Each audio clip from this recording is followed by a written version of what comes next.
धृतराष्ट्र उवाच धर्मक्षेत्रे कुरुक्षेत्रे समवेतायुयुत्सवः मामकाः पांडवाश्चैव किम कुर्वत संजय।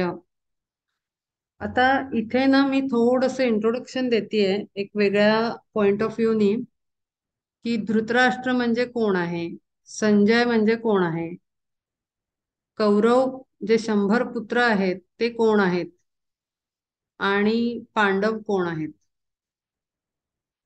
सगळ्यांचं थोडं बहुत आपण अंडरस्टँडिंग म्हणजे त्यांचं सायग्निफिकन्स, स्पिरिच्युअल सायग्निफिकन्स कळला की भगवद्गीता कळायला सोपं जाईल.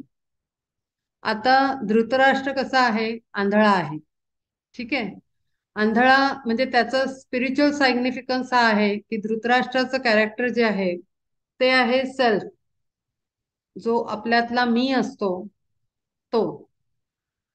जो आंधळा होतो कधी होतो, आपले 10 सेन्सरी ऑर्गन्स जे आहेत, सेन्सेस आहेत, 5 कर्मेंद्रिय आणि 5 ज्ञानेंद्रिय, ही 10 इंद्रिय जेव्हा भटकतात 10 दिशांनी, त्यामुळे जो आपला सेल्फ जो असतो, आपल्यातला मी जो असतो तो आंधळा होतो प्रेमापोटी, वासनेपोटी, आणि त्याच्यामध्ये अडकण्यामुळे तो आंधळा होतो आणि मग त्याला परमात्म्याची ओळख किंवा भक्तीचा मार्ग त्याचा काही खुलत नाही, त्याला ज्ञान मिळत नाही, अज्ञानी राहतो तो. असा हा धृतराष्ट्र आहे. आता ह्या पॉइंट ऑफ व्ह्यूनी जेव्हा आपण भगवद्गीता किंवा ज्ञानेश्वरीला पाहू तेव्हा त्यातलं डीपर अंडरस्टँडिंग आपल्याला डेव्हलप होईल की खरी भगवद्गीता काय सांगितलं आहे, श्रीकृष्णाने का सांगितली, कशी सांगितली, काय अर्थाने सांगितली, ही आपल्याला कळेल. आता असा हा धृतराष्ट्र आहे. त्याच्यानंतर संजय कोण आहे, त्याला ही सगळी भगवद्गीताच्या रूपामध्ये सैन्य म्हणजे कुरुक्षेत्रावर काय चाललं आहे हे तो सांगतो आहे सगळं पूर्णपणे. तर हा संजय कोण आहे, तर आपल्या आतमध्ये असलेला इनर माइंड, जो क्वेश्चन्स विचारत असतो आणि तो उत्तर शोधण्याचा प्रयत्न करत असतो, असा हा संजय आहे. त्याला ती दृष्टी प्राप्त आहे की ते प्रश्न कसे विचारायचे किंवा काय नजरेनी बघितलं पाहिजे, असा तो संजय आहे. कौरव जी आहेत ते 10 इंद्रिय, आपली 10 इंद्रिया जी आहेत ती जेव्हा 10 मार्गानी पळतात आणि भटकतात तेव्हा 100 आकडा होतो, 10 मल्टिपल बाय 10. तर असे हे कौरव आहेत, सर्व व्याध्यांनी युक्त, सगळे ओव्हर इंटरेस्ट आणि काम, क्रोध, लोभ, मोह, मद, मत्सर, दंभ, दर्प, अभिमान, अहंकार, हे सगळे षडविकार आहेत आणि विकारांनी परिपूर्ण असे हे 100 कौरव आहेत. आता यातले पांडव कोण आहेत, तर पांडव आपण बघितलं तर कुंतीनं एक एक देवतेकडनं मागितलेलं संतान आहे. तर ही पंचमहाभूत आहेत, म्हणजे वायू, आकाश, अग्नी, जल आणि पृथ्वी, अशी त्यांच्यामध्ये ती तत्व आहेत त्या 5 पांडवांमध्ये. आणि परमात्मा श्रीकृष्ण हा आपल्या कुटस्थ मध्ये बसलेला परमात्मा अंश आहे, जो आपल्याला जेव्हा आपला थर्ड आय ओपन होतो तेव्हा आपल्याला ऍक्च्युअल डीपर अंडरस्टँडिंग येतं की आपण जन्म का घेतला, किंवा आपण कशासाठी आलो आहोत, किंवा ही सृष्टी काय आहे आणि सत्य काय आहे, मी कोण आहे, माझे काय कार्य आहे. हे सगळं जेव्हा आपल्याला कळायला लागतं तेव्हा आपला परमात्म्याशी संयोग होतो, तेव्हा ते सगळं ज्ञान होतं. तर असं ही कॅरेक्टर्स आहेत सगळी. आता आपण ह्या स्टोरीमध्ये भगवद्गीतेच्या अध्यायामध्ये पहिल्या सुरुवात करू. कुरुक्षेत्र जे आहे जिथे युद्ध घडत आहे असं ते स्थान आहे. धर्मक्षेत्रे कुरुक्षेत्रे समवेतायुत्सवा मामका पांडवाश्चैव किम कुर्वत संजया. पुसे धृतराष्ट्र संजया लागोनी मोहित होऊनी पुत्र प्रेमे. आत्ताच आपण बघितलं धृतराष्ट्र कोण आहे, आंधळा आहे पुत्रप्रेमामध्ये. वासनांमध्ये भरकटलेला आहे असा तो आंधळा धृतराष्ट्र, अंध झालेला, त्याला बुद्धीचं कपाट खुललं नाहीये. आपले डोळे हे जे थर्ड आय आहे, आय हा ज्ञानाचं प्रतीक आहे. म्हणे सांगे मज जे का धर्मालय तेथे झाले काय कुरुक्षेत्री. संजया, तू मला सांग की तिथे युद्धक्षेत्री काय चाललेलं आहे. कुरुक्षेत्रामध्ये जे युद्धाचं जागा आहे तिथे काय चाललं आहे ते मला सांग. जेथे ते पांडव आणि माझे पुत्र मिळाले एकत्र युद्धा लागी. एवढ्या वेळात परस्परे त्यांनी काय केले जणी सांग मज. आता ह्याला दृष्टी नाहीये. तो सर्वस्वी इनर माइंड वर डिपेंड आहे की त्याला कदाचित गायडन्स मिळेल आणि त्याला हळूहळू हळू सत्याची उघडणी होईल. आणि म्हणून अशा त्या संजयावर तो निर्भर आहे. त्याला दुसरा मार्ग नाही, कारण त्याचं अज्ञानाने तो परिपूर्ण असल्यामुळे त्याला ज्ञानप्राप्तीचे कुठलेही रस्ते नाहीत. फक्त हा एकच रस्ता आहे, तो म्हणजे संजय, जो इंटेन्शनली त्याला प्रोव्हाइड केलेला आहे. संजयाला सुद्धा खास ती युद्धाची गोष्ट कळावी आणि त्याची आख उघडणी व्हावी ह्यासाठी संजयाची योजना श्रीकृष्णानं केलेली आहे तिथे. आणि त्याला तिथे ठेवलेलं आहे की जेणेकरून काही काळानंतर का होईना धृतराष्ट्राचे डोळे उघडतील आणि त्याला ज्ञान मिळेल आणि कधीतरी तो मुक्तीच्या मार्गाला पदार्पण करेल, पुढे सरकेल तो. आणि ह्यासाठी संजयाची तिथे योजना आहे. संजय उवाच दृष्ट्वा तू पांडवानीकं व्यूढं दुर्योधनस्तदा आचार्यमुपसंगम्य राजा वचनं ब्रवीत. तिये वेळी काय संजयत बोले सैन्य उफाळले पांडवांचे कल्पांताच्या वेळी कृतांताचे मुख पसरावे देख जैशा रीती. तस पांडवांचं सैन्य कसं आहे ते तो सांगतोय. तैसे ते घनदाट उठे एकवाट जणू काळ कुट उसळले किंवा वडवाग्नी पेटे अकस्मात भेटे महावात तोची त्यासी. आता हे पंचपांडव कोण आहेत? ते आहेत आपले नेचर एलिमेंट, म्हणजे आकाश, पृथ्वी, नंतर अग्नी, वायू आणि जल. आता ह्या पाचांचं जेव्हा सैन्य उठेल तेव्हा काय अवस्था पृथ्वीवर येईल ह्याची आपण कल्पना करू शकतो. आणि तसंच वर्णन त्यांनी इथे केलेलं आहे की या पाचांनी जेव्हा सैन्य गोळा केलेलं आहे तेव्हा पहा, कल्पाचा अंत जेव्हा होईल तेव्हा जसं ते अवस्था असेल की सगळं गिळून टाकेल तो अग्नी आणि समुद्र सुद्धा उरणार नाही तिथे आणि त्या अग्नीच्या ज्वाळांमध्ये सगळं नष्ट होईल, असं ते सैन्य आहे. इतकं महाभयंकर सैन्य. मग त्याच्या ज्वाला शोषोनी सागरा झोंबाव्या अंबरा जैशा रीती. तैसा दळभार पाहता दुर्धर भासला भेसूर तये काळी. असा हा त्याचा सैन्य दळ आहे की जो भयंकर आहे, त्याला कोणी रोखू शकत नाही. त्याचं प्रेझेन्सच त्याचा इतका भयंकर आहे तर तो युद्ध करेल तेव्हा त्याचं काय, आपलं काय होईल किंवा सैन्याचं काय होईल. ठाकता समोरा ठाकता सामोरा हत्तींचा मेळावा जैसा उपेक्षावा सिंहराजे. तैसा ज्ञानाव्यूही कौशल्ये रचिला तुच्छ तो लेखिला दुर्योधने. पण असा समोर असून सुद्धा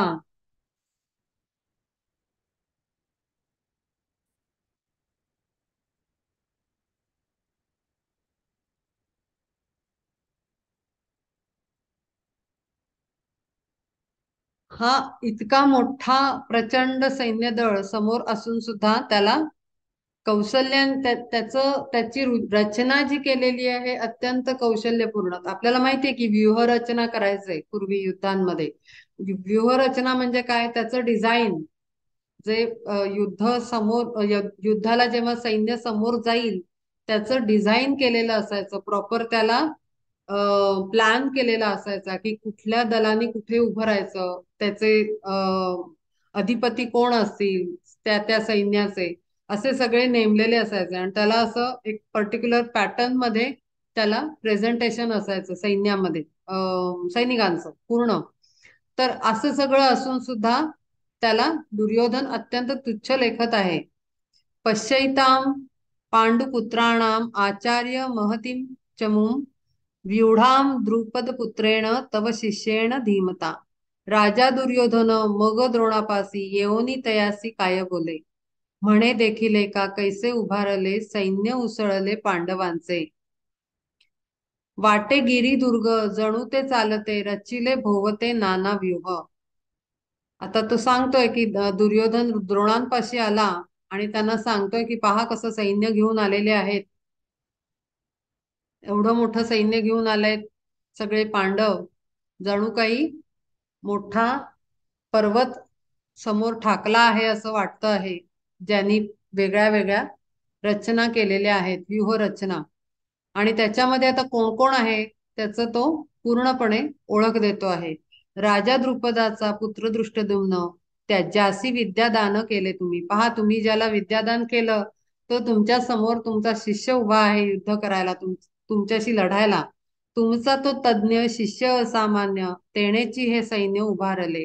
तोच आहे ह्याचं डिझाईन करणारा आणि या सैन्याला ह्या पद्धतीनं समोर आणणारा तुमचा शिष्य आहे, ज्याला तुम्ही जन्मभर अत्यंत मोठं ज्ञान दिलं आणि संपन्न केलं, ज्ञानपूर्ण केलं. असा तुमचा शिष्य समोर आहे पहा. अत्र शूरा महेश्वासा भीमार्जुन समायुधी युयुधानो विराटश्च द्रुपदश्च महारथा. तैसेची विशेष शस्त्रास्त्री प्रवीण वीरजे निपुण क्षात्रधर्मी. सामर्थ्य योग्यता तेवी पराक्रम भीमार्जुना सम असे ज्यांचा. तयांची ही नावे कौतुके साचार प्रसंगानुसार सांगतो मी. महायोद्धा येथे सात्यकी विराट महारथी श्रेष्ठ द्रुपदही. कोण कोण आहे तुमच्या याच्यामध्ये? ह्यांच्या बरोबर कोण कोण आहे तर दृष्टद्युम्न बरोबर विराट आहे, द्रुपद राजा आहे, त्याच्यानंतर सात्यकी आहे. असे महान रथी महारथी तिथे उपस्थित आहेत पांडवांच्या बाजूनी लढण्यासाठी. दृष्टकेतू चेकितान काशीराजश्च वीर्यवान पुरुजित पुरुजित कुंतीभोजश्च शैब्यश्च नरपुंगवः. युधामन्युश्च विक्रांत उत्तमौजाश्च वीर्यवान सौभद्रो द्रौपदेयाश्च सर्व एव महारथा. शूरचकितान आणि काशीराजा वीर उत्तमौजा धृष्टकेतू शैब्य राजा तैसा युधामन्यू पाहे. येथे आला आहे कुंतीभोज. पुरुजिताधिक सकळ हे राजे देखा हा विराजे अभिमन्यू.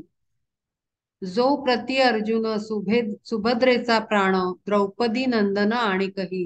ह्याच्यात सगळे राजे महारथी पण आहेत आणि कुंतीभोज आहेत आणि स्वतः सुभद्रेचा पुत्र अभिमन्यू जो दुसरा अर्जुन आहे, अर्जुनाचं प्रतिरूप आहे असा तो, आणि द्रौपदीचेही पुत्र इथे उपस्थित आहेत.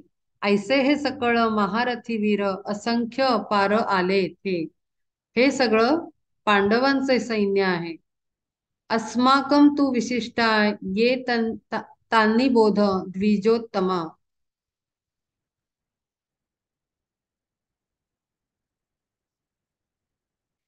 नायका मम सैन्यस्य संज्ञार्थ ताम्रवीमी ते भवान भीष्मश्च कर्णश्च कृपश्च समितिंजयः अश्वत्थामा विकर्णश्च सोमदत्तिस्त थैवच. आता आमुची या सैन्याचे नायक प्रख्यात सैनिक भूमंडळी. आता आपलं सैन्य आहे का, आपल्या बाजूनी कोण कोण इथे उपस्थित आहे. प्रसंगे तयांचे करीतो वर्णन कळावे म्हणून तुम्हा लागी. सांगतो त्यातील मुख्य 5-7 तुम्ही आदिजात नामवंत. जे मुख्य मुख्य आहेत त्यांचं मी वर्णन करतो. बाकी तुम्हाला माहितीच आहेत आपल्या सैन्य दळात कोण कोण आहे. त्यातले सगळ्यात प्रथम तुम्ही स्वतः आहात. तेजोनिधी जणू प्रतापाचा सूर्य देखा भीष्माचार्य गंगापुत्र. रिपू मतंगजा जोका पंचानन शौर्यशाली कर्ण तोहा येथे. कर्ण आहे भीष्मांसारखा श्रेष्ठ गंगापुत्र आहे. तुम्ही स्वतः आहात. एकला ह्यातील विश्वही निर्मिल किंवा संहारील मनोमात्रे थोर धनुर्धर येथे कृपाचार्य पुरे नाह काय एकलाची. हे एक एक जरी उभे राहिले तरी पुरे पडणार नाहीत अशी अवस्था आहे. समोर इतके धनुर्धर आपल्या साईडनं आहेत की त्यांच्या पुढे एक जरी एकाला जरी पाठवलं तरी काम आपलं होऊन जाईल, आपण युद्ध जिंकून जाऊ. थोर धनुर्धर येथे कृपाचार्य पुरे ना हा काय एकलाची. विकर्ण हा वीर येथे अलीकडे देखा पलीकडे अश्वत्थामा. ज्याचे सदा वाटे काळा तेही भय तेवी समितिंजय सोमदत्ती. असे हे सगळे अश्वत्थामा आहे. सगळे जण आपल्या साईडलाही शौर्य असलेले महारथी आहेत आणि आपलंही सैन्य परिपूर्ण आहे. अन्येच बहव शूरा मदर्थे त्यक्त जीविता नाना शस्त्र प्रहरणा सर्वे युद्ध विशारदा. बहु आणि कही वीरजे सकळ नेणे ज्यांचे बळ विधाताही. शस्त्रविद्ये माझी होती पारंगत जे का मूर्तिमंत मंत्रविद्या. सर्व अस्त्रे झाली जेथोनिया रूढ वीरजे अजोड जगा माझी. पराक्रमी पूर्ण अर्पावया प्राण सिद्ध प्रतिक्षण माझ्यासाठी. ज्यांना पूर्ण ज्ञान संपादन ज्यांनी केलेलं आहे युद्धाचं, असे पारंगत शस्त्रविद्येमध्ये आपलं सैन्य आहे, जे माझ्यासाठी केवळ एका माझ्या मला राज्य मिळवून देण्यासाठी किंवा नुसतं मी आवाज दिला म्हणून हे सगळे आपले प्राण घेऊन इथे माझ्यासाठी युद्ध करायला तयार आहेत. आणि सर्वजण इतके समर्पित आहेत इतक्या लेवलवर. जसे आपली पतिव्रता असते, पतीच्या प्रेमापोटी ती सर्व काही करते आणि अखंड त्याच्या सोबत सगळ्या संकटांमध्ये उभी असते आणि सामोरी जाते. पतीच्याही पुढे पतिव्रता असते कधीही संकट आलं तरी. पतिव्रता म्हणजे आजही कुठलीही स्त्री नवऱ्याच्या पुढे पहिले उभी राहते की जेव्हा संकट येईल तर पहिले माझ्या समोर येईल आणि मी त्याला फेस करेन. असं माझं सैन्य आहे की जे माझ्यासाठी माझ्या पुढे येऊन उभे आहेत, माझ्यासाठी काहीही करायला तयार आहे. इतकं प्रेम त्यांचं माझ्यावर आहे. असे महारथी सगळे आपल्या सैन्यामध्ये आहेत. पतिव्रतेचा तो पतिपायी भाव तैसे मी सर्वस्व वीरांसिया. आपुले जीवित लेखिती थोकडे जे का कार्यापुढे आमुचिया. ऐसे स्वामी भक्त निस्सीम उत्तम युद्ध कला मर्म जाणती जे. कलेसी कीर्तीसी होती जे जीवन जन्मला येत जेथून क्षात्र धर्म. सर्वांगे संपूर्ण ऐसे असंख्यात आमुच्या सैन्यात वीर येथे. इतके प्रचंड वीर इथे उभे आहेत की जे केवळ माझ्या प्रेमापोटी ते इथे आलेले आहेत आणि त्यांचं शौर्य दाखवण्यासाठी. आणि प्रत्येक जण युद्धकलेतलं एक एक बारीक खुबी त्यांना माहिती आहे आणि ती कला त्यांच्यात पूर्णपणे ते पारंगत आहेत. त्या युद्धकलेमध्ये वेगवेगळी शस्त्रास्त्र त्यांना उचलता येतात आणि त्या वेगळ्या वेगळ्या शस्त्रांनी ते युद्ध करू शकतात. असे सर्व गुण संपन्न युद्धाच्या दृष्टीनं असं माझं सैन्य आहे, जे माझ्यासाठी आज प्रेमापोटी येऊन इथे उभं आहे. सर्व ही क्षत्रिया माझी जो वरिष्ठ जगी योद्धा श्रेष्ठ भीष्माचार्य. सर्वांमध्ये श्रेष्ठ कोण आहेत? भगवद्गीतेमध्ये किंवा अख्ख्या महाभारतामध्ये भीष्माचं चारित्र्य अत्यंत वेगळ्या पद्धतीनं मांडलेलं आहे आणि तो आहे पण वेगळ्या कॅरेक्टरचं ते व्यक्तिमत्व आहे. तया लागी मुख्य सेनापती केले अधिकार दिले सर्व हिते. त्यांनी सगळं हे सेनापतीचं आणि जबाबदारीचं काम भीष्मांवर सोपवलेलं होतं. आपल्या सामर्थ्य आवरोनी सेना उभारी हा नाना दुर्ग जैसे. ह्याज पुढे काय त्रैलोक्याचा पाड मज हे उघड दिसे येते. हा त्रिलोकांना सुद्धा 3 लोक सुद्धा हाणून पाडेल असा हा प्रचंड योद्धा आहे. इतकं चातुर्य त्यांच्यात आहे आणि मुख्य म्हणजे अनुभव आहे. आणि म्हणून अशा अनुभवी सैनिकाला आणि व्यक्तीला आणि श्रेष्ठाला त्यांनी त्याचा सेनापती म्हणून उभा केला आहे. खरं तर त्याच्यामध्ये कट होता.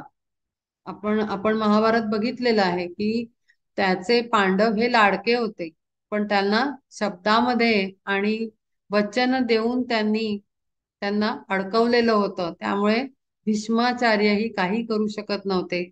सगळं कळत असून सुद्धा त्यांना साथ सोबत द्यावी लागत होती कौरवांची. आणि म्हणून ट्रिकी पद्धतीनं त्यांनी सेनापती म्हणून त्यांना उभं केलेलं होतं, की त्यांना काही केलं तरी वचनबद्ध असल्यामुळे आपल्याला वाचवावंच लागेल आणि आपल्याला जिंकून द्यावंच लागेल. आणि म्हणून त्यांनी सेनापती म्हणून अत्यंत हुशारीनं त्यांना ते स्थान दिलेलं होतं.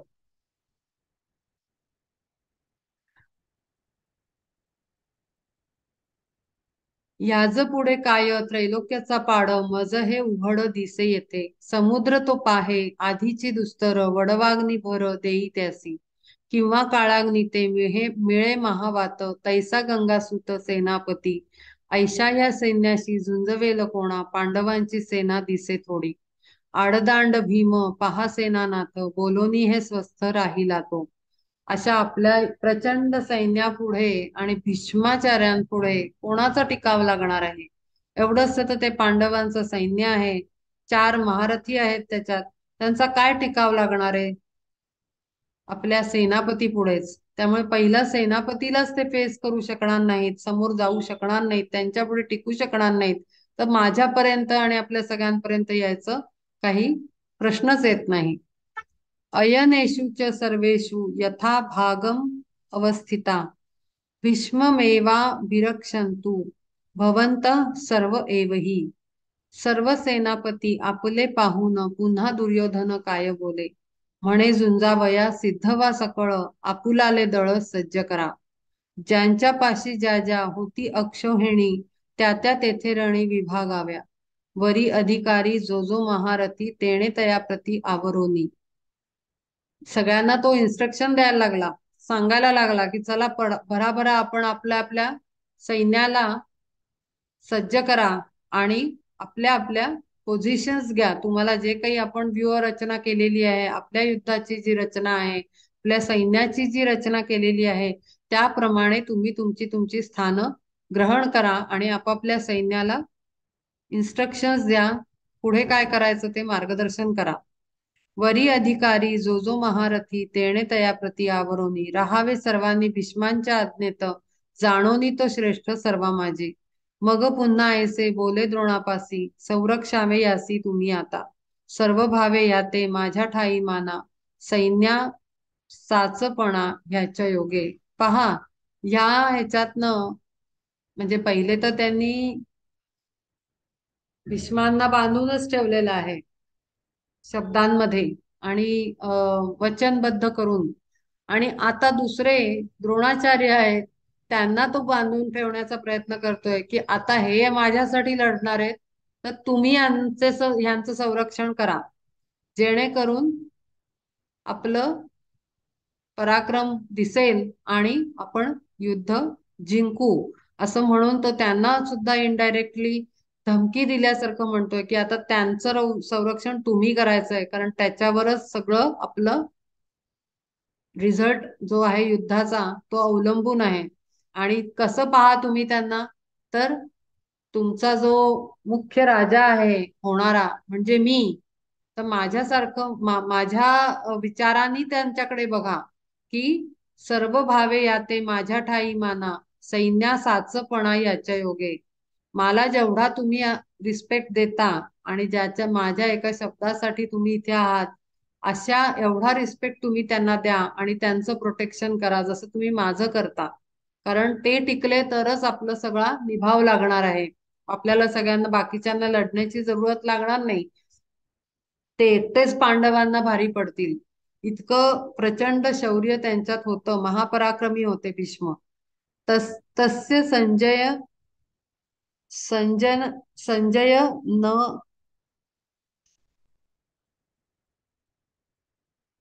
संजनयन हर्षम कुरुवृद्धा पितामह. सिंहनादम विनद्योच्चैः शंखम दद्मौ प्रतापवान. आता त्यांनी शंख फुंकले. पहिल्यांदा जेव्हा युद्धाला सुरुवात होते तेव्हा एक ध्वनीचं पाचारण केलं जातं, तो म्हणजे शंख फुंकला जातो आणि शंख फुंकून युद्धाचं सुरुवात झाल्याची घोषणा केली जाते. ऐकोनी हे बोल भीष्म संतोषला मग तेणे केला सिंहनाद. दोन्ही दळा माझी नाद तो अद्भुत मावेना नभात प्रतिध्वनी. त्याची प्रतिध्वनी सवे वीरश्रीने वाजविला तेणे दिव्य शंख. मिळता ते दोन्ही नाद तिये काळी बधिरता आली त्रैलोक्यासी. इतकं महाप्रचंड आवाजामध्ये त्यांनी शंख फुंकल्यानंतर सगळ्या विश्वाला बधिरता आली असेल, त्रैलोक्य सगळं बधीर झालं असेल. वाटे तुटोनिया आकाशाचा प्रांत जणू धडाडत आला खाली. शोभे चराचर कापावया लागे उसळले वेगे महासिंधू. काय अवस्था झाली ती सांगितलेली आहे सगळ्या सृष्टीची त्या भीषण आवाजामध्ये. झाला महाघोष तयाच्या गजरे पर्वत कंदरे दणाणली. सर्वत्र आवाज दणाणला इतक्या जोरात की ते प्रचंड आवाजाचा शंख त्यांनी फुंकला आणि युद्धाची सुरुवात झाल्याचं घोषित केलं. तत शंखाश्च भैर्यश्च पणवान कगोमुखा सह सैवाभ्य हन्यंत स शब्द स्तुमुलो भवत. तोची रणवाद्ये रणात उदंड गर्जता प्रचंड घोष झाला. महाभयानक कर्णकटुध्वनी ऐकोनी तो रणी एकाएकी. योद्धे धीट धीट त्यासीही केवळ वाटे अंत काळ ओढवला. भेरी डंके ढोल शंख झांजा करणे घोर ओरडणे योद्ध्यांचे.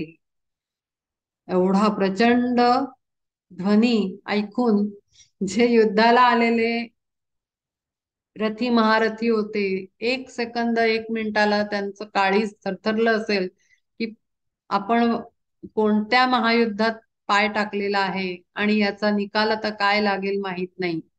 आणि या विचाराने त्यांचं हृदय कापतं आहे की आपण अशा युद्धामध्ये आपण भाग घेतलेला आहे की त्याचं भविष्य काय असेल काही सांगू शकत नाही. कारण दोन्हीकडे महाभयंकर अशी सेना आहे आणि प्रचंड वीर्यवान असे सारे योद्धा आहेत. थोपटी बाहू कोणी आवेशून कोणी चवताळून देती हाका. झाले अनावर हत्तींमधोन्मत्त काय सांगू मात भेकडांची. होते ढिले जे का गेले ते उडून कसपटा समान क्षणार्धात. तेथे उभा राहू शकेना कृतांत झाला भयभीत महाघोषे. उभेपणी प्राण गेले कित्येकांचे पावले धीराचे तेही कंप. धैर्यवंतांचीही बसे दात खिळ जाहला व्याकुळ ब्रह्मा तोही. देखोनी आकांत देवही स्वर्गात बोलती कल्पांत आला आजी. ऐके राया आता काय झाली मात तेथे त्या सैन्यात पांडवांच्या. इतका नुसता एक भीष्मांचा शंख फुंकल्यानंतर आणि त्या सोबतीनं दोन चार शंखांचा आवाज ऐकून अख्ख्या सृष्टीची काय स्वर्गामध्ये सुद्धा देव प्रचंड चिंतेत पडले. ब्रह्मालाही काळजी वाटली की आता ह्याचा अंत कसा होणार आणि काय घडणार पुढे. मग आता अशी अवस्था साऱ्या सृष्टीची आहे तर मग पांडवांच्या सैन्यात काय अवस्था आहे हा आवाज ऐकून त्याचं वर्णन आता पुढे केलेलं आहे. तत श्वेतैर्हर्ये युक्ते महती स्यन्दने स्थितौ माधवः पाण्डवश्चैव दिव्यौ शङ्खौ प्रदध्मतु. पाञ्चजन्यं ऋषिकेशो देवदत्तं धनञ्जयः पौण्ड्रं दध्मौ महाशङ्खं भीमकर्मा वृकोदरा. अनन्तविजयं राजा कुन्तीपुत्रो युधिष्ठिरा नकुल सहदेवश्च सुघोषमणिपुष्पकौ. आता त्यांचे पांडवांच्या साईडला पण सर्वांनी आपापले शंख फुंकले तर त्या प्रत्येकाच्या शंखाचं नाव सांगितलं आहे की काय काय नावं आहेत त्यांची. महातेजाचे का असे जे भांडार मूर्तिमंत सार विजयाचे. गरुडा सारिखे वेगवंत चार जोडिले साचार वारू जाते. आता कोणाचं वर्णन केलं आहे तर प्रथम श्रीकृष्णाच्या रथाचं वर्णन केलेलं आहे की कसा आहे त्याचा रथ. जिथे परमात्मा श्रीकृष्ण स्वतः सारथी बनलेला आहे आणि अशा रथाला चार घोडे वेगवान कसे तर गरुडासारखे हे जोडलेले आहेत. ऐसा रथ श्रेष्ठ दिसे शोभिवंत दिव्य पंखयुक्त मेरू जैसा ज्याच्या तेजे दिशा कोंदाटल्या दाही स्वये घोडे वाही पार्थाचे जो. त्याच्यावर आपल्याला माहितीये की हनुमान झेंडा धरून बसलेला होता त्याच्या रथावर श्रीकृष्णाच्या. हे आपल्याला माहिती आहे, चित्रामध्ये पण त्याला दाखवतात. देव तो श्रीहरी जारथी सारथी वानुगुण किती रथाचे त्या ध्वजस्तंभी साक्षात शिव अवतार मारुती साचार बैसलासे. काय वर्णन करावे, ज्याचा श्रीहरी स्वतः सारथी बनला आहे अशा रथाचं मी वर्णन तरी काय करू. जिथे प्रत्यक्ष शिव स्वरूप असलेला मारुती ध्वज धारण करून हातात घेऊन बसलेला आहे स्तंभ धरून. देखला विलक्षण कैसे भक्त प्रेम सारथ्याचे काम देव करी. आपुला सेवक घालोनी पाठी पुढे जग जेठी उभा आहे. खरंच अशीच अवस्था असते आपल्यासोबत पण. आपल्यातला अर्जुन जर जागा झाला आणि त्यांनी जर आपल्या परमात्म्याला आणि गुरुला आळवलं तर तो गुरु असाच समोर उभा ठाकतो जसा परमात्मा श्रीकृष्ण आज सारथी बनून अर्जुनाच्या पुढे बसलेला आहे, की त्यांनी आपल्या शिष्याला मागे ठेवलं आहे आणि तो स्वतः पुढे झालेला आहे. असं नाही की तू पुढे हो मी आहे तुझ्या पाठीशी असं म्हणण्याची ही वेळ नव्हती, कारण इतके वेळेला तो त्याच्या पाठीशी राहिला. पण आता जेव्हा युद्धाची वेळ आली, जेव्हा खरंच युद्ध येतं जीवनामध्ये, युद्ध पातळीची अवस्था होते आपल्या जीवनामध्ये, तेव्हा गुरु पुढे होतो आणि शिष्याला मागे ठेवतो. हे फक्त भगवद्गीतेमध्ये किंवा सख्यासोबत घडत नाही, अर्जुनासोबत घडत नाही, पार्थासोबत घडत नाही, तर आपल्यातल्या पार्थाबरोबर सुद्धा ते घडतं.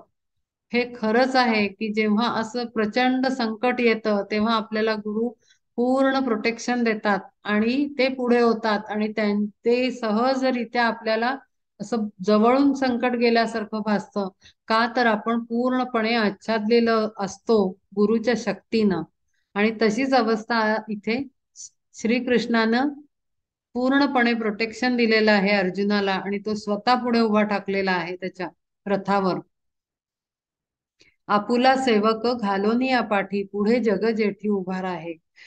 तेणे कृष्णनाथे लिलेने आपुला शंख तो फुंकिला पांचजन्य. शंख कोणता आहे त्याचा?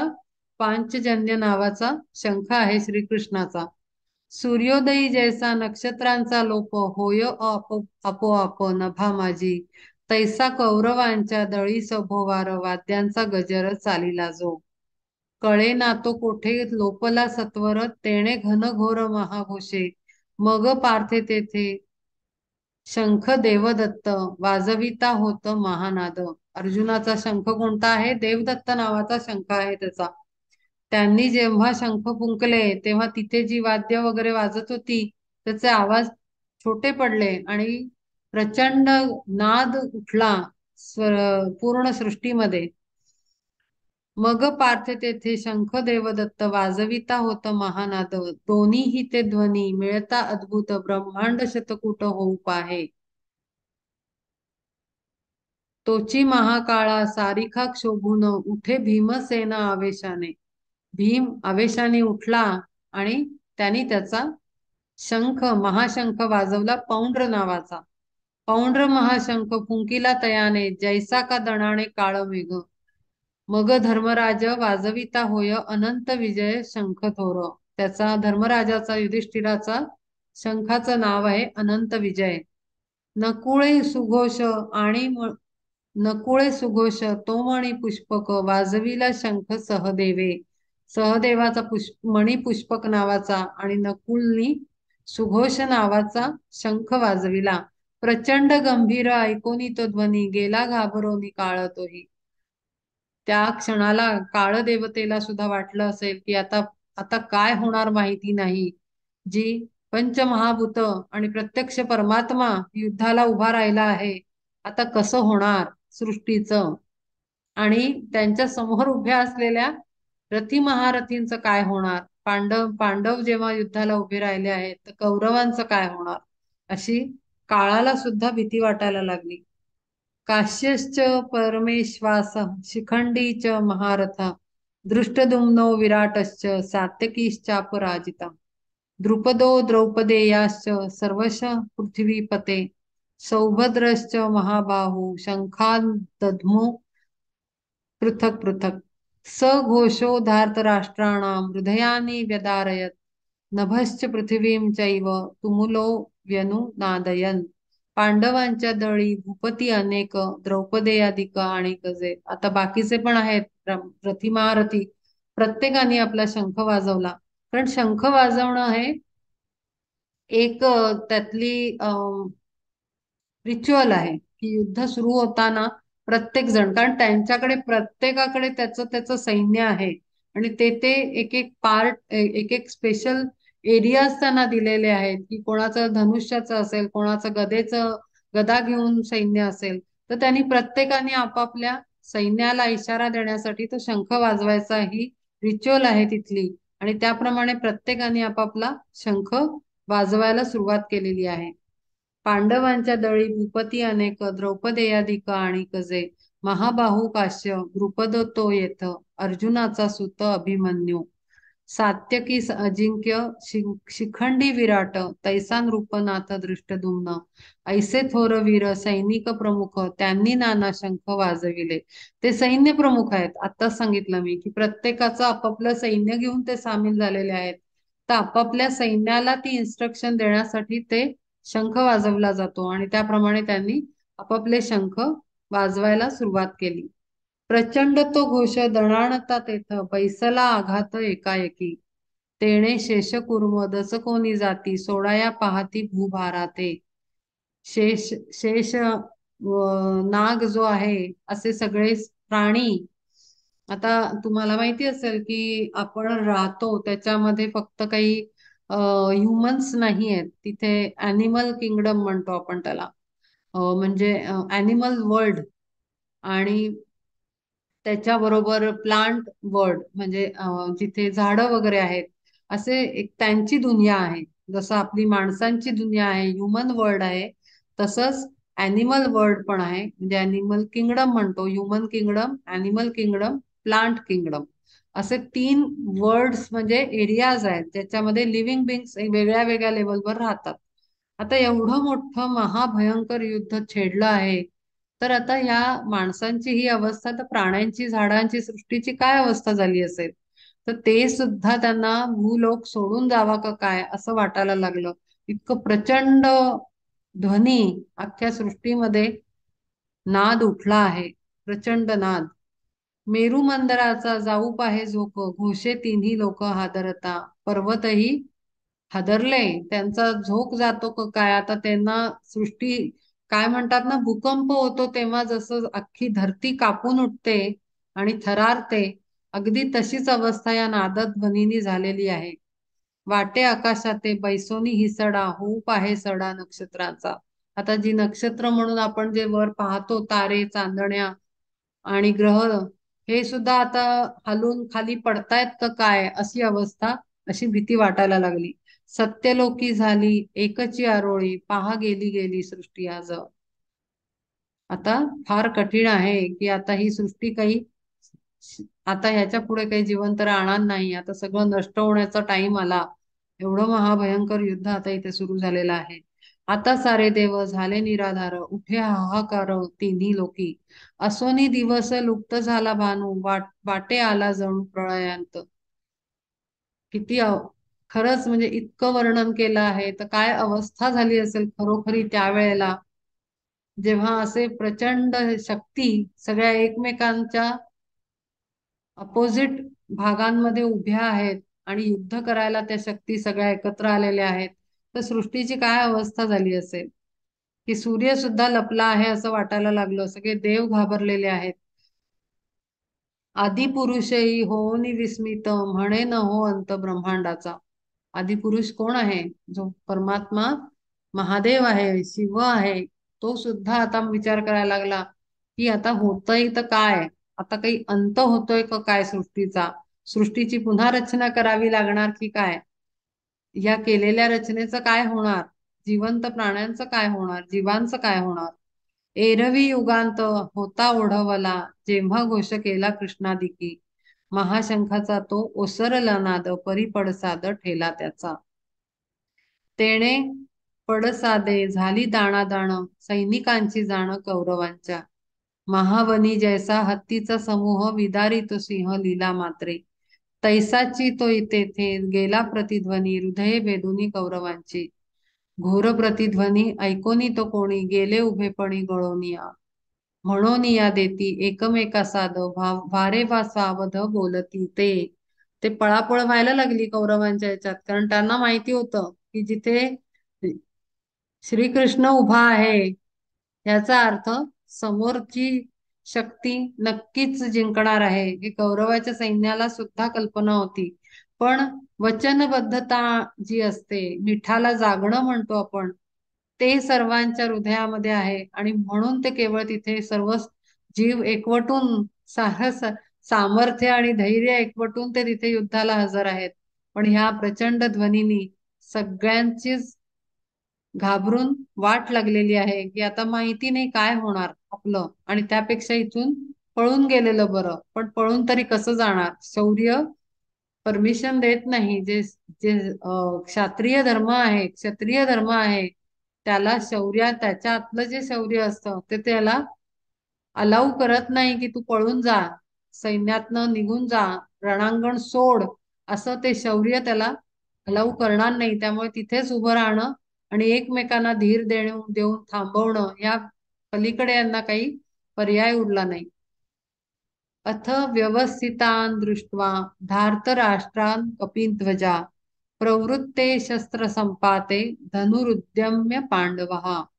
प्रतिष्ठा संपन्न बळी जे सुधीर, महारथी वीर होते तेथे.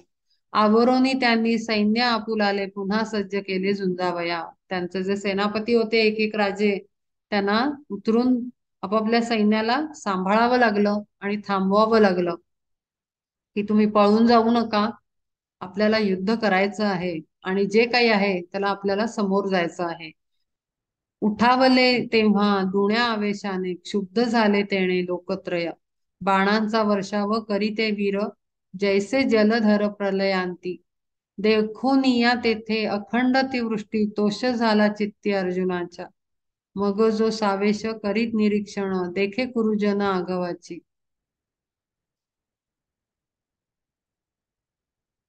या सगळ्या प्रकारामध्ये अर्जुनाला आता एक इच्छा निर्माण झाली की आता कोण कोण आहे ते बघावं. आणि इथून खरी भगवद्गीतेचा सगळा अध्याय सुरू होतो. हेच तर सगळं झालं आधीचं वर्णन, की काय अवस्था आहे. संजय सांगतो आहे धृतराष्ट्राला की पहा काय झालं आहे पुढे. झुंजावया सिद्ध पाहोनिया तेथे, सज्ज केले पार्थे चाप बाण. लिलेने ते तैसे घेऊन या हाती, मग कृष्णा प्रती काय बोले. झाले सगळेजण शंख वगैरे फुंकले, आता युद्धाला तयार व्हायचं. बाणांचा वर्षाव व्हायला लागला. जणू काही प्रलय होतो तेव्हा जशी एखादी पावसाचं हे होऊन तुफान येऊन जसं धरती बुडावी तशी अवस्था झाली. सगळेजण बाण इकडून तिकडे मारामाऱ्या, ते युद्धाची ऍक्च्युली सुरुवात झाली शंख फुंकल्यानंतर. त्याप्रमाणे त्यांनी सुद्धा आपला चापबाण म्हणजे धनुष्यबाण सज्ज केला अर्जुनानं, आणि श्रीकृष्णाला आता काहीतरी तो म्हणू इच्छितोय. ऋषिकेशम तदा वाक्यम मिदमाह महीपते. अर्जुन उवाच सेनयोरुभम सेनयोरुभम उभयोर्मध्ये रथम स्थापय मेच्युत. यावदेतान् निरीक्षेऽहं योद्धु योद्धुकामान् व्यवस्थितान्.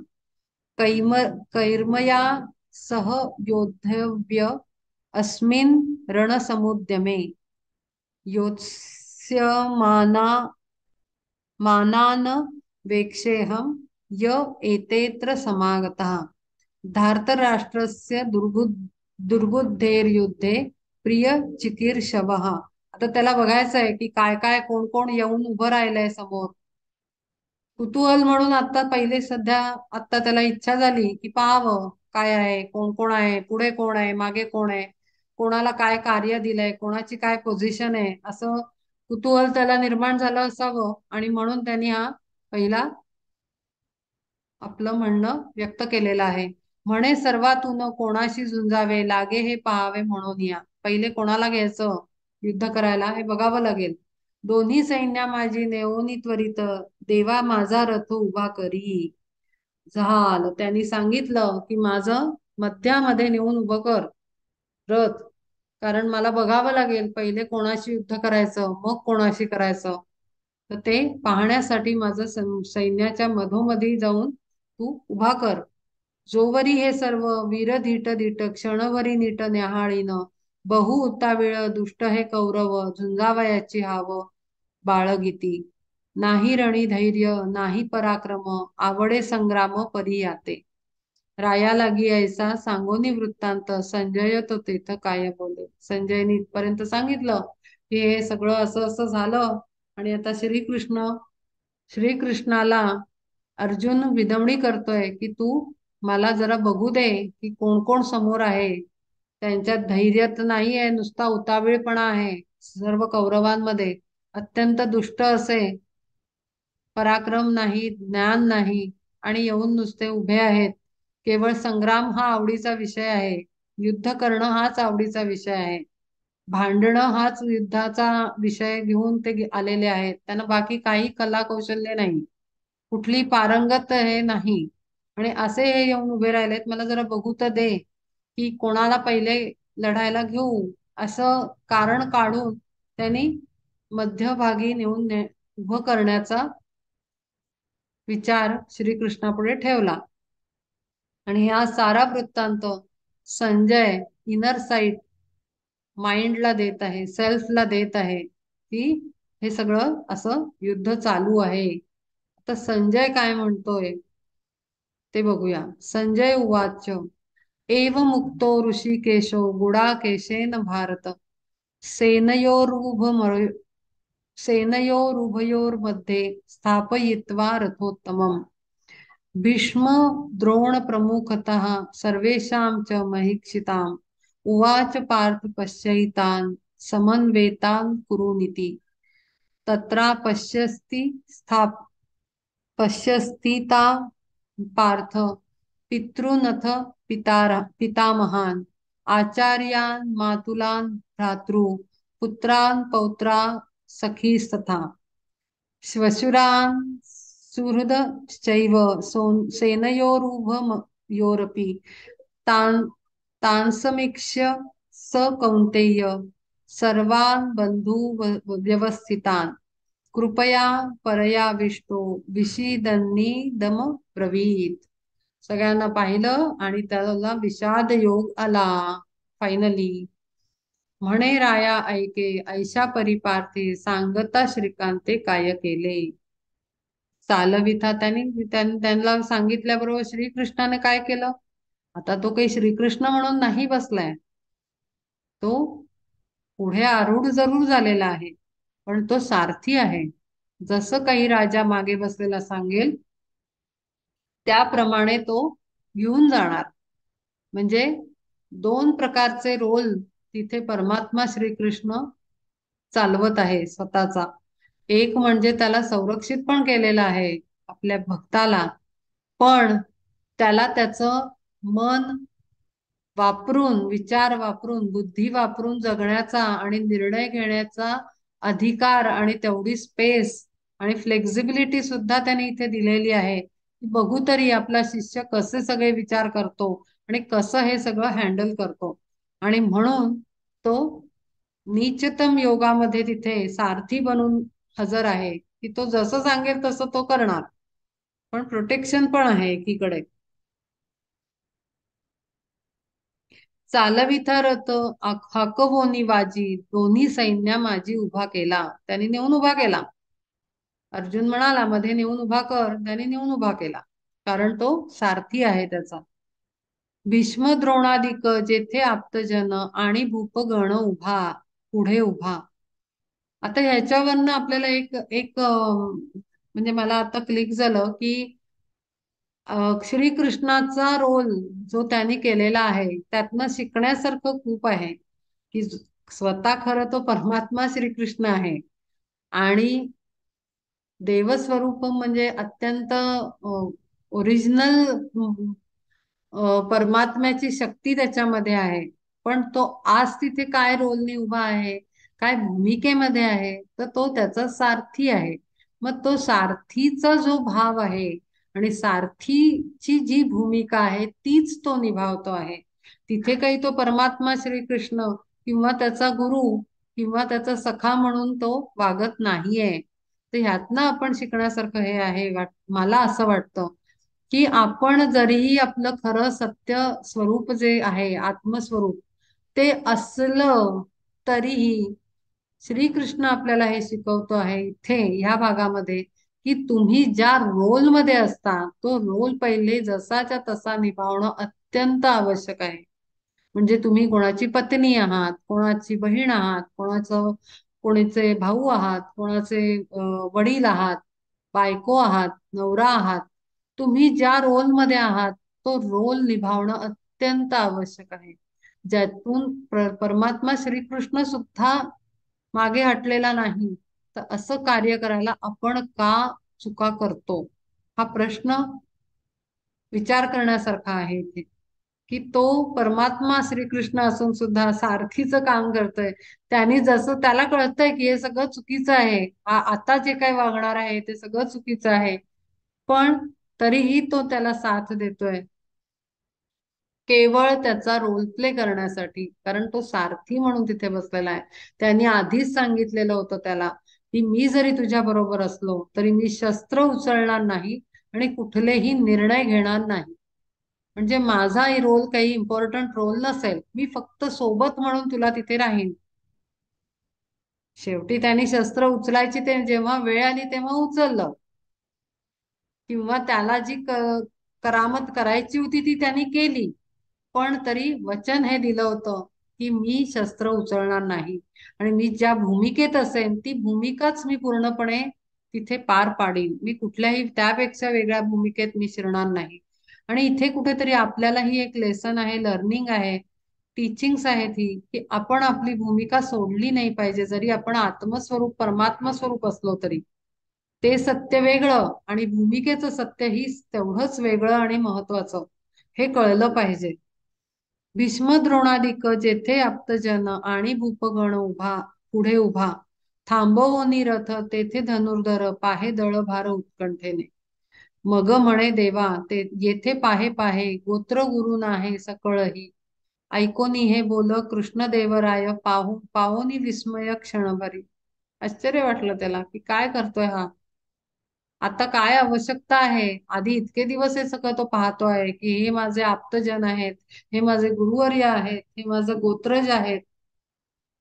आता आता का हा सगळा या मोहपाशात पडतो आहे, असं त्यालाही आश्चर्य वाटत आहे. मनी म्हणे येथे पार्थ धनुर्धारी ऐसे काय करी कोण जाणे. काय झालं आहे याला, का आपला शिष्य आपला प्रिय असं वागतो आहे, त्याला अशी दुर्बुद्धी तरी का होती आहे. परी काहीतरी दिसे विलक्षण सहजे लक्षून भवितव्य. कृष्ण तो सर्वज्ञ प्रभू हृदयस्थ उगार आहे स्वस्थ ती एकाळी. तो परमात्मा श्रीकृष्ण आहे, त्याला सर्व कळतं आहे, त्याला भूत भविष्य सगळं माहिती आहे, का घडतंय हे माहिती आहे. आणि म्हणून हे विलक्षण अवस्था आणि विलक्षण प्रसंग बघून सुद्धा तो स्वस्थ आहे. त्याचं कारण त्याला माहिती आहे की हे घडणं खूप आवश्यक आहे. हे जे काही चाललं आहे, ही कथा काही फक्त कुरुक्षेत्राची नाही, ही कथा फक्त कौरव पांडवांची धृतराष्ट्राची पांडूची नाही, तर ही कथा सर्व सृष्टीसाठी आवश्यक होणार आहे आणि त्यातून अनंत जीवांचं कल्याण होणार आहे. अनंत काळापर्यंत, जोपर्यंत ही सृष्टी आता शेवट होत नाही, कल्पांत येत नाही, युग संपत नाही, तोपर्यंत ही कथा प्रत्येक जीव अभ्यास करणार आहे.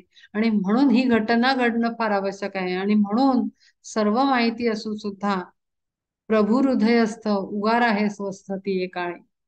स्वस्थ आहे तो, ते काही बोलत नाहीये, सगळं बघतोय स्वस्थपणे. कृष्ण तो सर्वज्ञ प्रभू हृदयस्थ उगार आहे स्वस्थ ती काळी. तोची पार्थे तेथे देखिले सकळ गुरु बंधू मातुला आजे काके. सगळे नातेवाईक दिसायला लागले. आप्त इष्ट मित्र देखिले कुमार सर्व परिवार आपुलाची, मुले नातू सखे आणि सोयरे देखिले सासरे स्नेही जन. संरक्षिले होते जया विपत्तीत किंवा उपकृत केले जासी, असो ऐसे सर्व वडील धाकुले तेथे सज्ज झाले जावया. लहानपणापासून ज्यांच्या बरोबर राहिलो, कधी कोणाला अडचणीत मदत केली, कधी कोणाला वाचवलं, कधी कोणाला धावून गेलो, कधी कोणाची मदत घेतली, असे सर्व प्रकारची नाती तिथे सज्ज झालेली आहेत आपली शस्त्रास्त्र घेऊन त्याच्या सोबत लढायला. आणि या विचारानेच त्याचं हृदय कळवळायला लागलेलं आहे.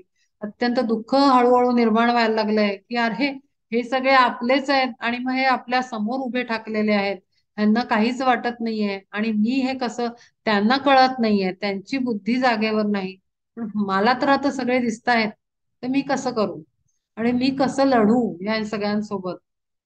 असो ऐसे सर्व वडील धाकुले तेथे सज्ज झाले झुंजावया, दोन्ही दळे ऐसे आपुलेची गोत देखून या तेथ ती वेळी.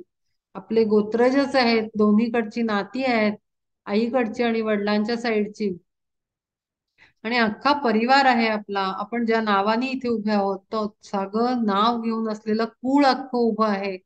तर लहानापासून थोरांपर्यंत, तर आपण आता हे कसं समोर जायचं, हा अत्यंत केविलवाणा विचार त्याच्या हृदयामध्ये निर्माण झालेला आहे. तोची पार्थे तेथे देखिले सकळ गुरुबंधू मातुल आजे काके, आप्त इष्ट मित्र देखिले कुमार सर्व परिवार आपुलाची. असो ऐसे सर्व वडील धाकुले तेथे सज्ज झाले झुंजावया, दोन्ही दळे ऐसे आपुलेची गोत देखून या तेथ ती वेळी. पार्थाची या मनी झाली गजबज, करुणा सहज उपजली. करुणेचा प्रारंभ झाला, करुणा उत्पन्न झाली हृदयामध्ये. सगळे आप्त स्वजन बघितल्यानंतर हृदयामध्ये दयाभाव निर्माण झाला.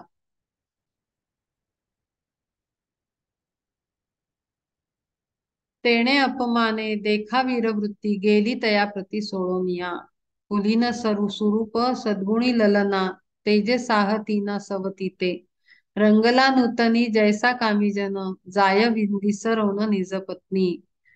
कसं दाखवलं आहे पहा. जेव्हा एखाद्याच्या हृदयामध्ये, वीराच्या हृदयामध्ये, वीर्यवान पुरुष आहे त्याच्या हृदयामध्ये जर करुणा उत्पन्न झाली, तर त्याचं शूरवीरता, जे वीर हे असतं, शौर्य आहे, ते गळून पडतं. अपोजिट भाव जो आहे तो वीक पडून जातो. तर कशी अशी अवस्था होते ते त्यांनी सांगितलं आहे की वीरवृत्ती त्याची गळून पडाली. का गळून पडाली? तर हृदयात त्याचा दुसऱ्या साईडचा विचार, दया भावना, दया आणि वीरवृत्ती ही साजेशी नाही एकमेकांना, ते बरोबर जात नाही. कारण दया जर दाखवत बसलं तर वीरवृत्ती काम करू शकणार नाही, तिचं त्याचा जो रोल आहे वीर्याचा त्याच्या, तो काम नाही करू शकणार. तर त्यामुळे तिथे गडबड होऊ शकते. कुलीन स्वरूप सद्गुणी ललना तेजे साहतीना सवतीते. आता जर सवत असेल नवऱ्याची दुसरी बायको, ती सुंदर किती असली तरी ती बायकोला चालणार आहे का? एका म्यानात दोन तलवार राहत नाहीत म्हणतात. तर ते दोन असे गुण जे एकमेकांचे शत्रू आहेत, अपोजिट आहेत, ते एका ठिकाणी एका जागेवर कसे राहू शकतील? फार अवघड आहे. आणि म्हणून दयाभाव आणि करुणा ही वीर्यवान व्यक्तीच्या अंगामध्ये आणि विचारांमध्ये शोभत नाही. दोन अपोजिट व्यक्ती किंवा गुण एकत्र येऊ नाही शकत. त्यातला एक टिकू शकेल आणि दुसऱ्याला निघून जावं लागेल. त्यामुळे करुणा आल्यानंतर त्याचं शौर्य सगळं गळून पडलं, वीरवृत्ती त्याची सगळी गळून पडली. रंगला नूतनी जैसा कामी जन जाय विसरवनो निज पत्नी.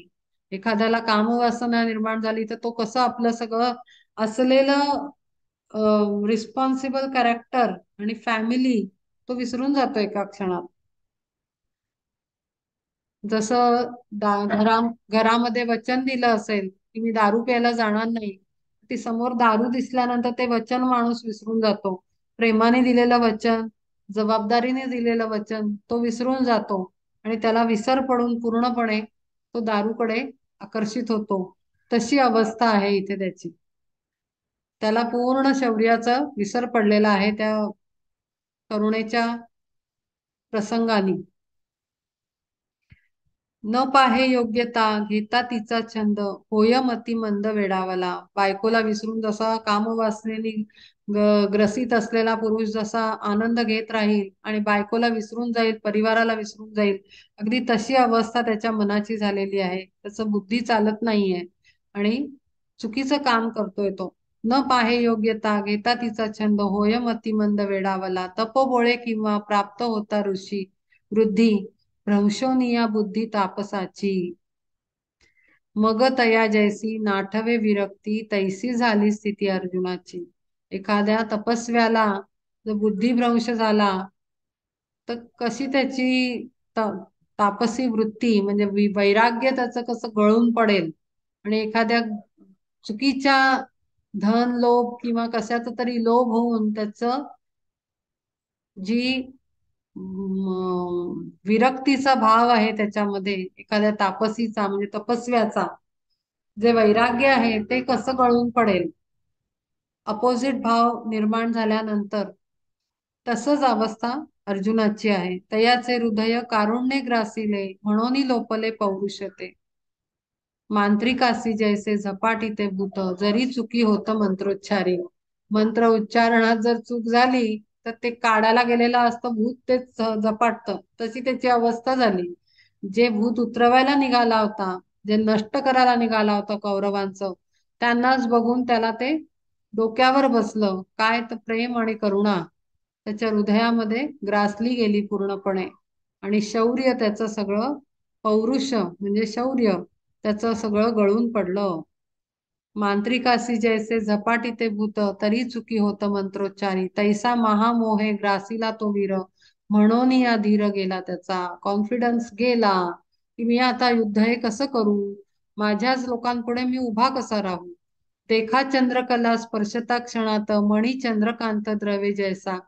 तैसे अतिस्नेहे द्रवता हृदय, खिन्न धनंजय काय बोले.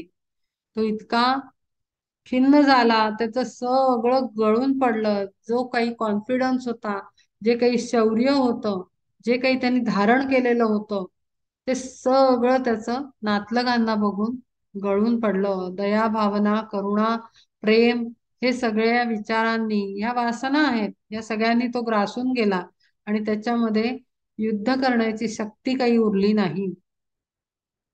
आता अर्जुन काय म्हणतोय. अर्जुन उवाच, दृष्टवे वेमं स्वजनं कृष्ण व्युत्सं समुपस्थितं, सीदन्ति मम गात्राणि मुखं च परिशिष्यति. वेपयु वेप वेपतुश्च शरीरे मे, रोमहर्षश्च जायते. गाण्डीवं संस्कृते हस्तात् त्वचैव परिदह्यते. न च शक्नोम्य अवस्थातुं, भ्रमतीव च मने भ्रमतीव च मे मनः.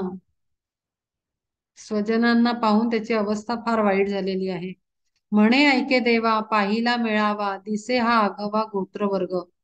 करावा संग्राम हे सर्व हे उद्युक्त, परी ते उचित नव्हे आम्हा. मी सगळं ठरवलं होतं की आता युद्ध करायचं आणि याचा सगळ्याचा निकाल लावायचा. कारण जे चाललं होतं ते चुकीचं चाललं होतं.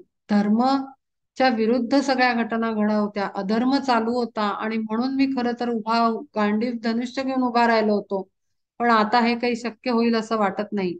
काय नेणो कैसे गेले अवसान, माझे मज भान मुरे आता. यासवे लढावे नको हा विचार, मन बुद्धी स्थिर ठाई नोहे. माझं मन आणि बुद्धी माझी काही स्थिर नाही आता आणि मी काही आता लढू शकत नाही. मला तरी काही वाटत नाही. तोंडचं माझ्या कोरड पडली आहे माझ्या कशाला, माझ्या आतमध्ये ताकद उरली नाहीये धनुष्य उचलण्यासारखी सुद्धा. यासवे लढावे नको हा विचार, मन बुद्धी स्थिर ठाई नोहे. देखे देही कंप, जिव्हा झाली जड, तोंडासी कोरडं पडे माझ्या. माझ्या शरीरामध्ये काहीही उरलं नाही आहे. थरारे सर्वांग जणू घेई पेट, विकलता येत गात्रा लागे. आता ऍक्च्युली जेव्हा आपल्या एनर्जी आपलं शरीर दिसतं ना, तेवढं नाहीये. आपण ऑरा नावाची वस्तू आपण ऐकतो. आपल्या ऑरा आहे, आपल्या बाजूनं एक एनर्जी बॉडी आहे. आता हे अर्जुनाच्याच बाबतीत नाही, आपल्या आपल्या सर्वांच्या बाबतीतही असे प्रसंग अनेकदा आलेले आहेत जीवनामध्ये. आपण जर मागे वळून बघितलं तर अशा टाईपचे प्रसंग आपल्याला आठवतील, की आपण काहीतरी विचार करून उठलेला असतो, निर्णय घेतलेला असतो, पण समोर काहीतरी अपरित आणि विपरीत काहीतरी सिच्युएशन आल्यामुळे आणि माणसं किंवा प्रसंग आल्यामुळे आपला आतला जो विचार असतो तो काही प्रमाणात हलतो.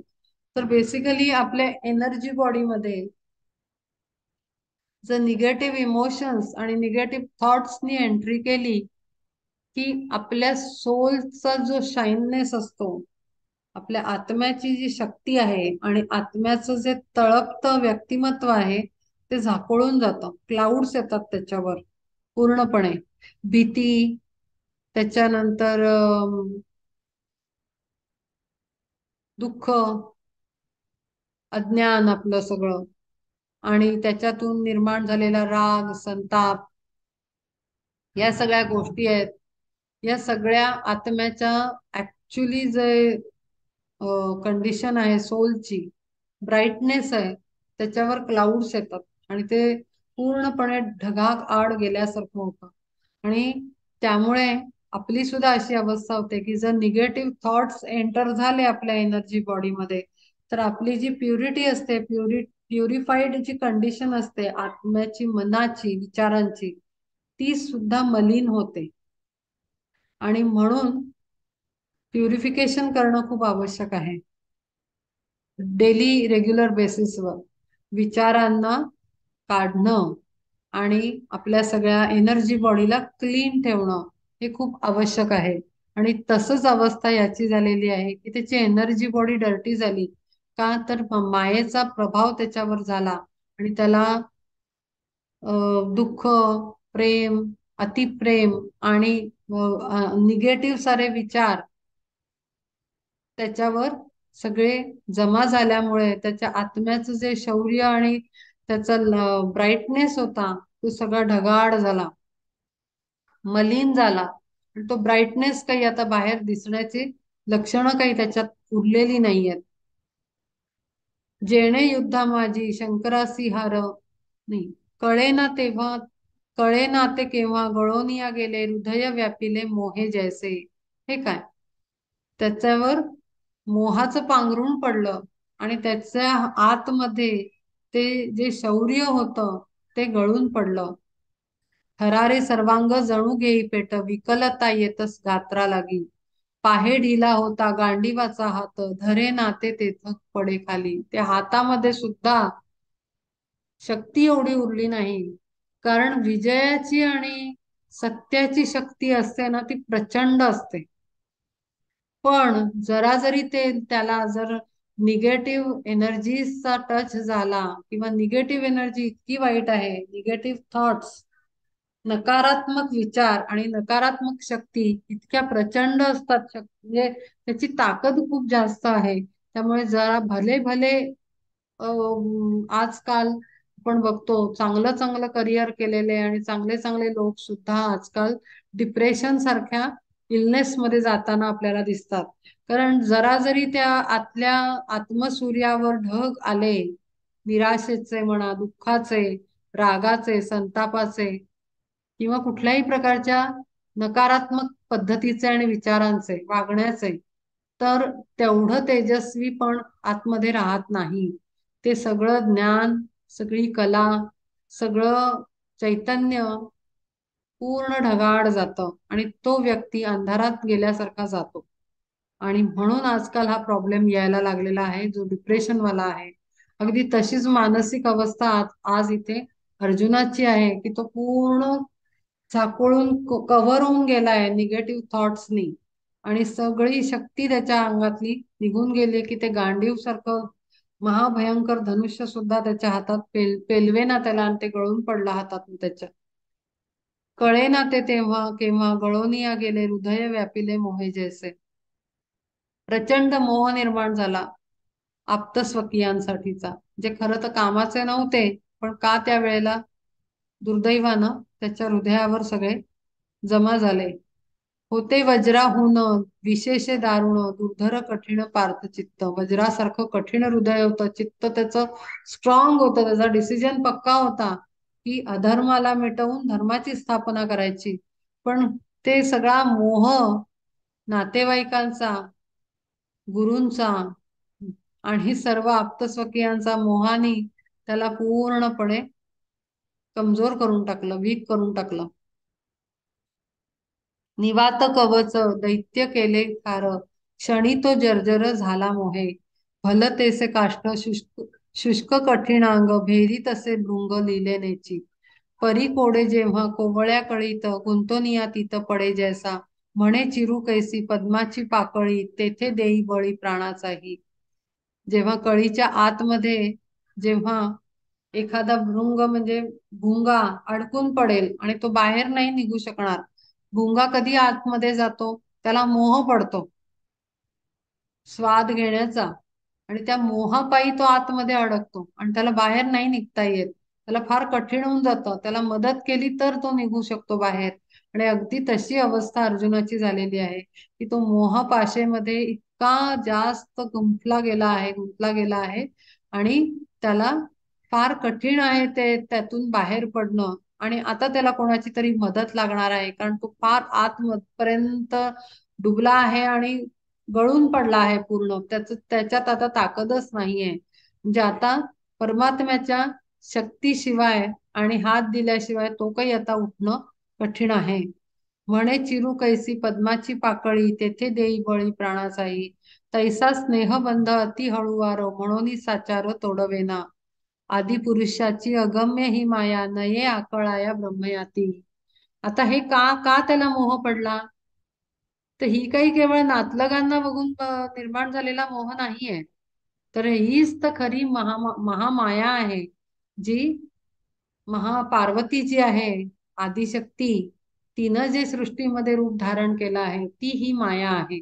आणि ही आपल्यासारख्यांना ही बाधते. जेव्हा आपण मायेच्या प्रभावाखाली येतो तेव्हा आपल्याला आत्म्याचं भान राहत नाही आणि आपण का आलो याची आठवणही राहत नाही. आणि म्हणून त्यांनी म्हणलंय, आदिपुरुषाची अगम्य ही माया, नये आकळाया ब्रह्मयातेही. तिला कसं जाणायचं हे कोणालाही कळत नाही. ती सर्वाच्या पलीकडे आहे त्या मायेची शक्ती. त्याची माया योगे भुले धनंजय, रायासी संजय सांगत असे. संजयाला कळतंय की काय काय झालं ऍक्च्युली अर्जुनाबरोबर युद्धक्षेत्री, काय झालं कुरुक्षेत्रावर, का अर्जुन असा पडला. तर मायाच्या प्रभावाखाली आला. मायेच्या प्रभावाखाली न येणं हा उत्तम कारण आहे की आपण सन्मार्गावर चालू शकतो. ज्या क्षणी मायेचा टच आपल्याला होतो, संपर्क येतो, त्या क्षणी आतलं धारिष्ट्य आपलं सगळं सन्मार्गावर चालण्याचं सुद्धा गळून पडतं. आणि म्हणून मायेच्या प्रभावाखाली न येण्यासाठी गुरुचा हात धरणं आणि गुरु सांगेल तसं करणं याशिवाय दुसरा मार्ग नाही. आणि म्हणून सन्मार्गाची कास आपण सोडली नाही पाहिजे. त्याची माया योगे भुले धनंजय, रायासी संजय सांगत असे. ऐके राजा रणी ऐसा तो अर्जुन, देखोनी स्वजन सकळही. युद्धाचा आवेश विसरला येत तेथ, कैसे नेणो चित्त पाझरले. मग म्हणे कृष्णा, नये राहू येथे, ऐसे मनी येते वारंवार. सकळ स्वजन मारावे हे ठार, मज हा विचार साहवे ना. मन माझे फार होतसे व्याकुळ, सुटे आता तोल वाचेचाही. आता काही मी इथे क्षणभर सुद्धा थांबू इच्छित नाही. मला इथून तू घेऊन चल, मी काही हे युद्ध करणार नाही. तो पूर्ण मायेच्या प्रभावाखाली आला आणि त्यांनी स्वकर्मधर्म सोडण्याचा निर्णय घेतला. जेव्हा आपण मायेच्या प्रभावाखाली येतो तेव्हा आपला धर्माचं पालन करायला माणूस विसरतो.